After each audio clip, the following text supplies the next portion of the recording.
Martin Ménard, journaliste pour La Terre de chez nous. Nous sommes ici à Grimby, en Estrie, pour visiter une ferme un peu particulière. Premièrement, c'est une mère et son fils qui ont démarré la ferme il y a à peine 2 ans. C'est leur 2e année de culture. Et l'autre chose, première machine qu'ils achètent neuve, c'est pas un tracteur avec des grosses roues. Non, c'est un oiseau. Ça vient du ciel, un drone qui leur permet de faire le répandage d'engrais foliaires. Allons voir ça. Bonjour, mon nom c'est Valérie Gemme. Je suis propriétaire de la ferme Valwood. J'ai parti cette ferme-là il y a 2 ans. J'ai décidé de retourner aux sources. Mes parents, ma famille étaient dans la pomme de terre. Dans le fond, moi et Félix, on est la 3e et la 4e génération. Mes parents, ils faisaient de la pomme de terre pour les entreprises, Frito-Lay, dans le fond, les Chip-Lays. Moi, présentement, je fais de la pomme de terre pour la transformation, pour la frite. Cette année, j'ai 180 acres. Je vise d'en faire un petit peu plus, tranquillement, pas vite, un petit peu plus à chaque année, si je suis capable de me trouver des terres.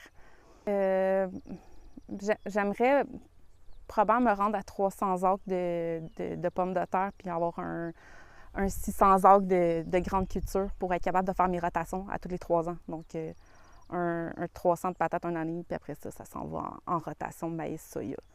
Donc, c'est mon objectif. Est-ce qu'on va le réussir? Peut-être. Il faut trouver les terres pour ça, mais oui, c'est ça mon objectif d'ici 5 ans.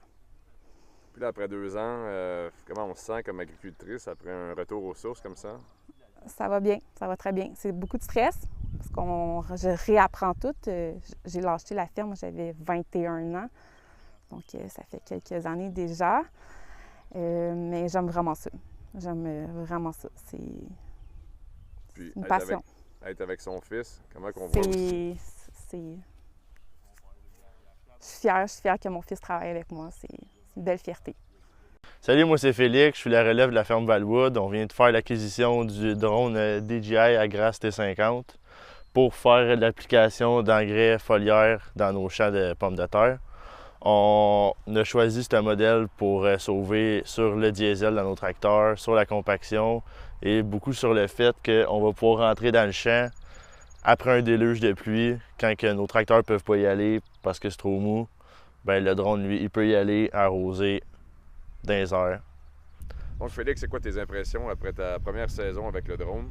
Super, le drone est à une utilisation assez facile.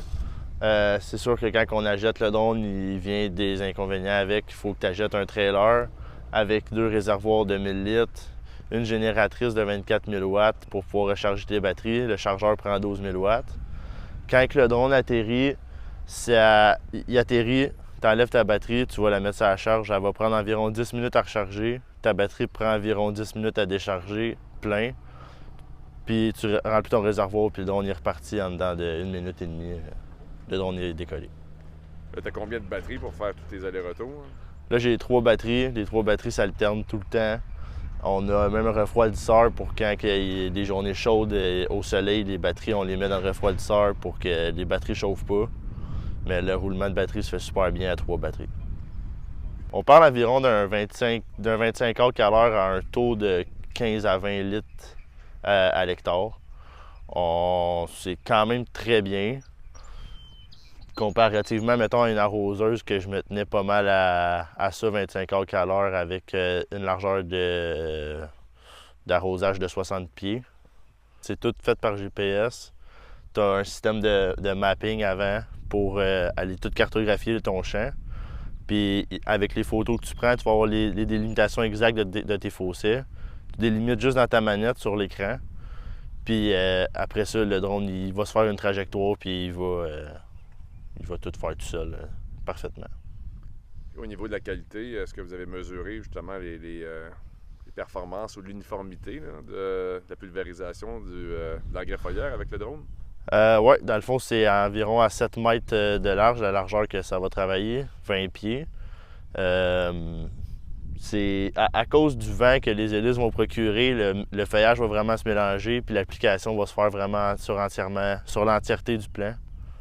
Fait que oui, pour ça, c'est super aussi.